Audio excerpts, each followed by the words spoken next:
Hi, it's Dwyer, gamblersadvisory.com. I have a math play. It's a gambling play on a match that I have no clue who's going to win. And it's the WBO Cruiserweight Elimination match this weekend in Germany between Denis Lebedev and he's fighting Alexander Alexeev. Now, people in the UK may recall that Lebedev beat Enzo in 3 rounds, right? That fight was stopped. He's unbeaten. He has 15 KOs in 21 fights.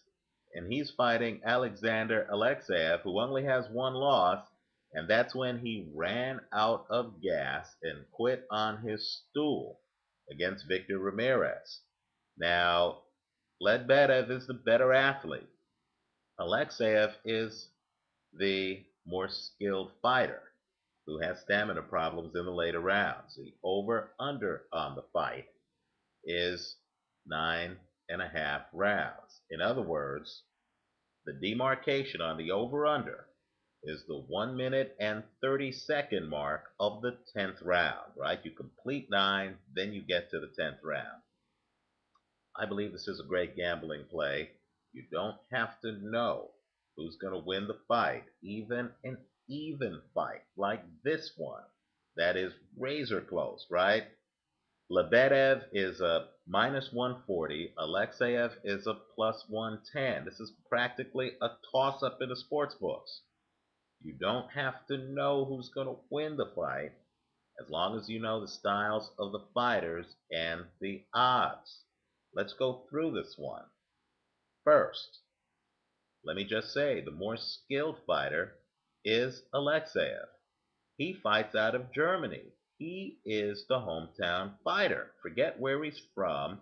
It's where he has done his career, right? If this fight goes to decision, I believe Alexeyev wins the fight. Now, the over-under is 9.5. Gamblers know that if you exclude a draw, you have 26 outcomes to a fight. And I'm talking to you, Mr. Prop Better, right? You have 12 rounds. Either fighter can win in, by KO in any of the 12 rounds. Then you have a decision. So there are 13 possibilities where Lebedev can win the fight, right? KO first round, KO second round, all the way through KO in the 12th round, and of course, he could win by decision, just mathematically, right? Same thing applies to Alexeev. So you have 26 outcomes. What this video is about, in fact, what gambling is about, is trying to figure out a way where you can cover as many of those 26 outcomes as you can while trying to insure yourself so that you can stay in the game to try a big play. Here's how we do that here. If you take the under on the 9.5 rounds, you have both guys covered for the first 9.5 rounds of this fight, right? If you look at their trends, if you look at their records, you'll see that most of their fights have ended within the first 9.5 rounds of the fight. If you also look at the punch count on Lebedev's fight against Enzo Machinarelli, you're going to see that Lebedev is a volume puncher. He is active, and he's fighting a guy who has questionable stamina. The stoppage is a definite possibility. Both of these guys can bang. So I like the under as one of the plays in this fight. Now let's talk about the other play that would get us maximum coverage if this fight goes over. And we don't want that other play to be mutually exclusive to winning on the under, right?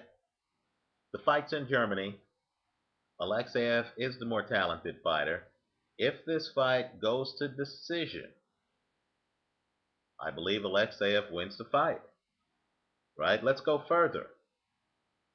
Since the fight is in Germany, you would imagine that Lebedev is not going to get away with a lot of roughhouse tactics.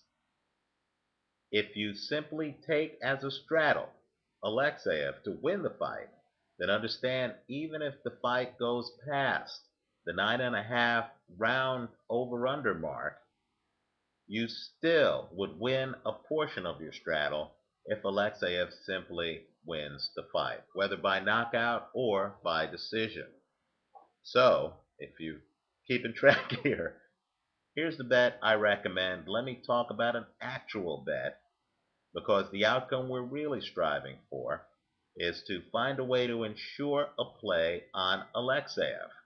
So if you take, and here's a straddle, if you take the under 9.5 rounds at minus 120 and straddle that against Alexeev, who is the underdog, at plus 110 to win the fight, here's what'll happen if you mythically have 40 American dollars and you spend 22 on the under 9.5, and you spend 18 on Alexeev simply to win the fight. If Alexeev wins the fight by knockout within the first 9.5 rounds, you almost double your money, right? Because you bet 40, right? 22 on the under 9.5 and 18 on Alexeev. You would get 1833 off the under 9.5 portion. You would get another $19.80 off Alexeev simply winning the fight, right? So you would literally get back 1833 plus 1980, almost your full $40, plus of course the return of the 40. You're almost doubling your money. That's the real. If Lebedev actually wins the fight by KO in the first 9.5, which is a distinct possibility, I don't know who's going to win the fight, you're insured, because off the 22 you bet on the 9.5 under, you would win back 1833, which is more than the $18 you've bet on Alexeev. You're only naked. You only lose both sides of the bet, and you need to be aware of the risk. If Lebedev wins the fight after the halfway point of the 10th round, in other words, he would have to knock out Alexeev in the 2.5 rounds that exist between the halfway point of the 10th round and, of course, the end of the 12th, or he would have to find a way to outbox Alexeev, who, quite frankly, is the taller fighter, has the better jab, has the better hand speed, is the more fluid fighter, has the better feet, right? And so, since I believe that outcome is unlikely, I like this play. This is the one I'm recommending. It's a straddle, and you juggle the numbers. Just make sure that the amount you would win if Lebedev wins in 9.5 rounds or less offsets the amount you lose simply taking Alexeev to win the fight outright. Okay? I like the under 9.5 rounds straddled against Alexeev to win the fight. Make no mistake, I don't know who's going to win this fight. It's a coin flip. It's a must-see fight. But I like the idea of being able to participate in big upside with Alexeev winning the fight while getting some insurance if Lebedev knocks him out in the first 9.5 rounds. Let me also talk about just some other possibilities. If Alexeev wins the fight after the 9.5 round mark, understand you do suffer a loss, but it's a small loss. It would be the $22 that you bet on the under, which would have lost, minus $19.80. So you would only lose $2.20, while, of course, participating in the possibility of actually almost doubling your money. So, gamblers, let me know what you think. Visit us at gamblersadvisory.com.